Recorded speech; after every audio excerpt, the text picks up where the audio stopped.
Two men were perilously stranded in Niagara Falls, and what's left on their boat can be seen today. Toward the edge of one of the world's most powerful waterfalls, a nerve-wracking drama is unfolding. Yes, two men are stranded on board a runaway barge heading for the 170-foot drop of Niagara's Horseshoe Falls. As the rapids rush violently around them, will they manage to escape a deadly plunge? On the afternoon of August 6, 1918, James Harris and Gustav Löfberg were busy dredging sandbags on the Niagara River, around a mile upstream of the famous falls. But when this routine operation went wrong, their vessel broke free. And in the turning currents, it wasn't long before they found themselves facing a terrifying fate. Indeed, now less than 2,000 feet from the edge of the falls, the vessel became stuck on some rocks. But how long would this stay of execution last? As crowds of spectators gathered on the nearby shore, a rescue effort began. By nightfall, however, both men were still on board the vessel, facing a terrifying ordeal as the hours ticked by. At 188 feet high, Horseshoe falls in the biggest of Niagara's three waterfalls.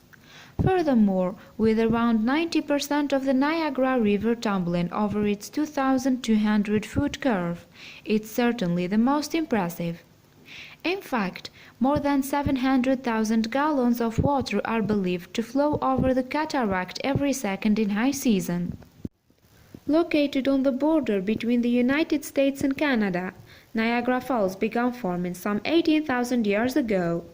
Back then, experts believe, melting ice carved out a new landscape of rivers and lakes, and ultimately these waters eroded through the cliffs that form the Niagara Escarpment, creating the famous falls.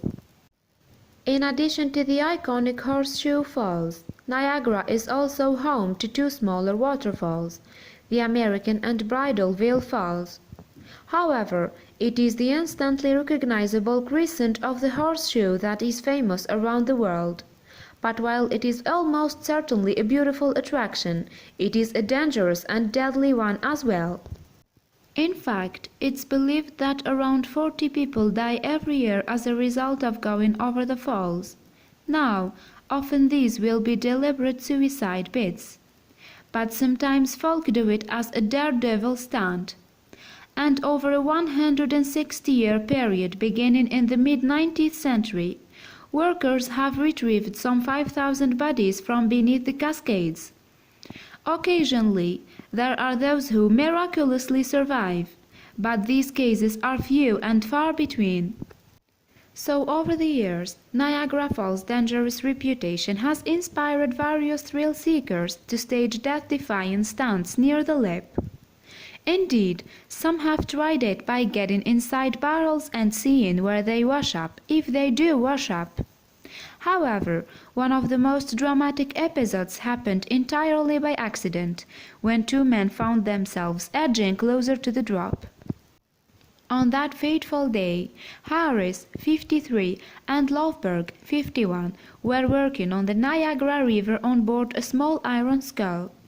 And both employees of the Niagara Falls Power Company, they had been tasked with dredging the sandbags located upstream from the falls. So with about a mile between them and the cataract, it must have seemed like a relatively risk-free task. However, things soon took a turn for the worse. According to reports, Harris and Löfberg's 80-foot vessel was being towed behind the tugboat Hassayampa when disaster struck. Apparently, the tugboat became stuck on a sandbar, causing the cable connecting the two boats to snap. Now untethered, Harris and Löfberg's scow was hurtling towards the edge of the falls, violently hitting rapids on the way.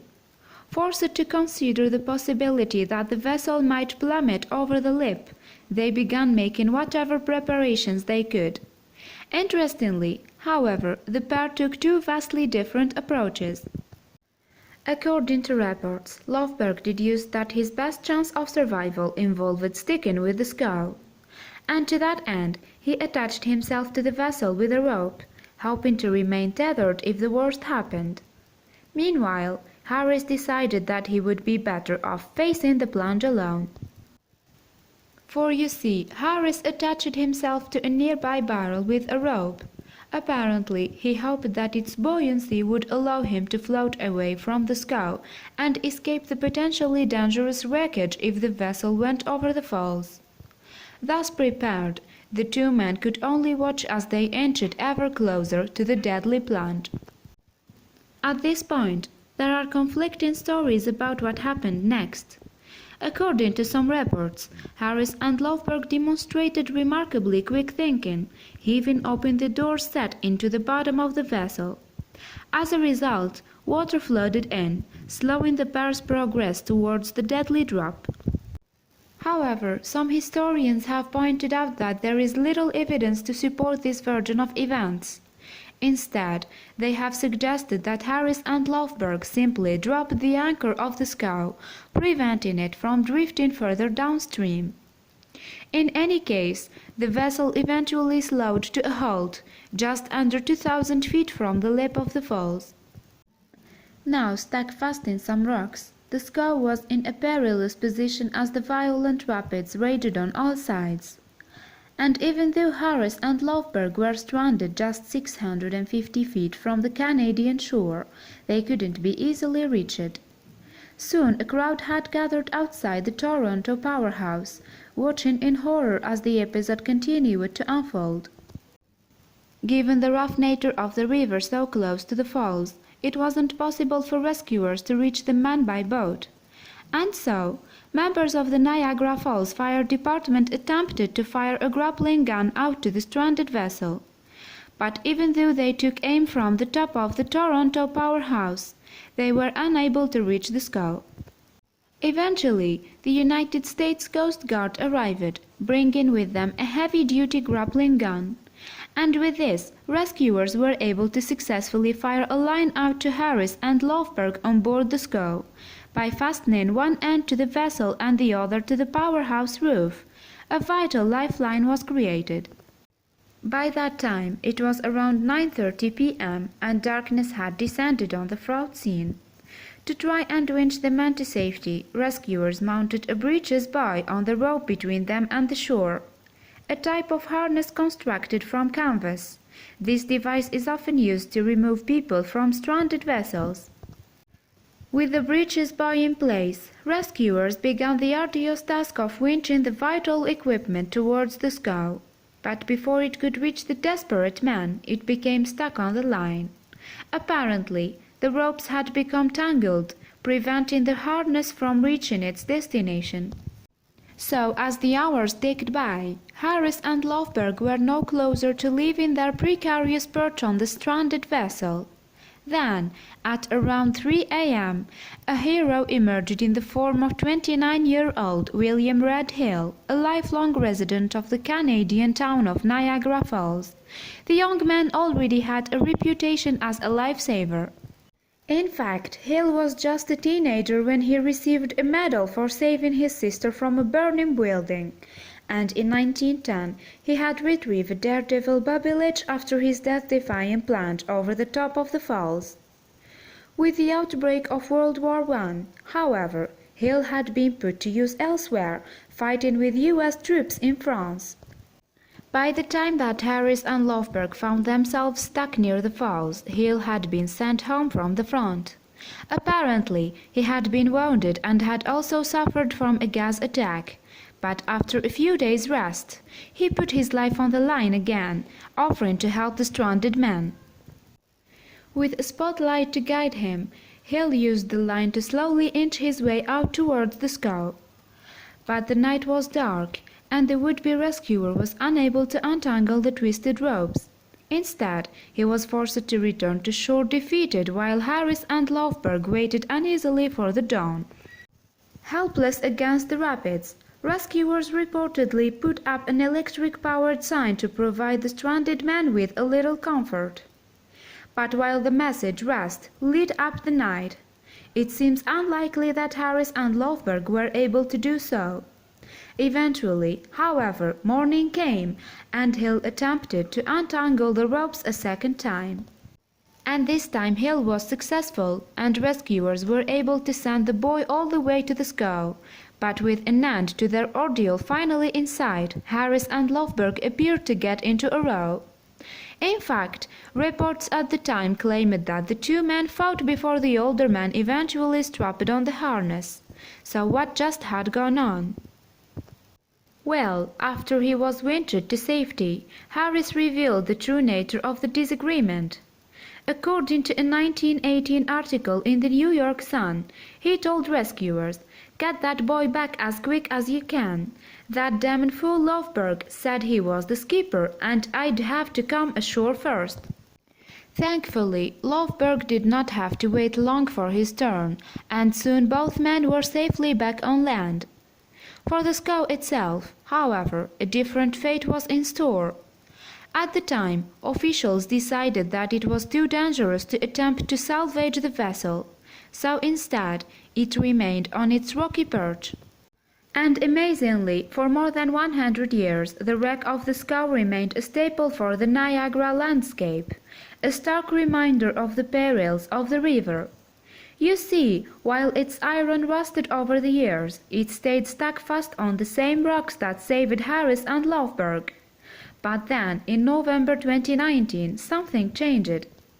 Yes, on the evening of October 31st, Niagara Falls was struck by violent storms that raged across the northeast United States. Overnight, the winds reached speeds over 50 miles per hour, while powerful rain lashed the area.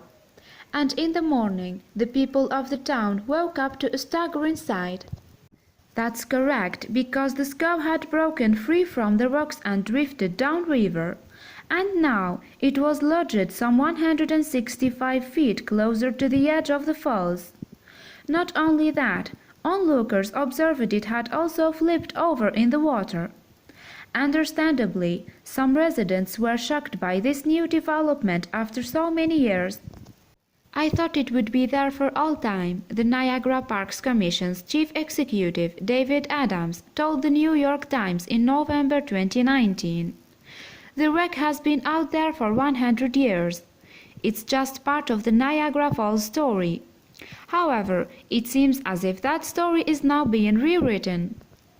It has been a monument to the bravery and the teamwork and the cooperation that went into rescuing the two American gentlemen who were stuck on it," the Niagara Parks Commission's Jim Hill explained. "Maybe this little story, this monument to that event, is leaving us. But if the scow does continue its journey downstream, what could that mean for the town? It could be stuck there for days, or it could be stuck there for years," Hill explained in a video posted on Twitter by the Niagara Parks Commission in November 2019. However, officials have begun making plans for what to do if the boat comes loose once more. If it does, experts have warned, it could tumble over the falls and pose a threat to the businesses downstream. "We are confident now that it's lodged where it is, but we are going to look at all our options if we think there could be a safety issue," Adams told the New York Times. And to that end, officials are keeping a close eye on the wreck. In fact, plans were being floated to mount cameras on a nearby power plant in order to monitor any movement. "With the river current and more wind, it could move again and it could go to the falls," Adams told the Globe and Mail in November 2019. "And if that happens," he explained, "the town would be facing one of two scenarios. Apparently, one is that the scow could get lodged in the rocks that lie at the bottom of the waterfall. If that doesn't happen," Adams explained, "the scow could continue to float downstream, where safety precautions could necessitate its removal. And even if the vessel breaks apart, it's possible that pieces could still cause trouble further down the river. But whichever scenario plays out, it seems that the future of the iconic wreck is in doubt." For the family of Hill, who made his name saving Harris, Lofberg, and many others like them, it's a sad development. According to Kip Finn, the great-grandson of the Niagara Falls hero, the remains of the scow are more than just a wreck. We have a personal attachment to that thing and will be sad when it's gone, he told the Globe and Mail. Unbelievably, Hale went on to save a total of 28 people at Niagara Falls over the course of his life. However, his love of the river would end on a tragic note for one of his children. For in 1951, 9 years after his passing, Hill's own son attempted to go over the waterfall in a barrel and did not survive the fall. In a heartbreaking twist, Finn claims that the stunt was only done to raise money for a monument to Hill, and now he is attempting to gather funds for the same cause. For the family of the late hero, it helps to ensure that his name is remembered, even if the relic of his boldest rescue disappears.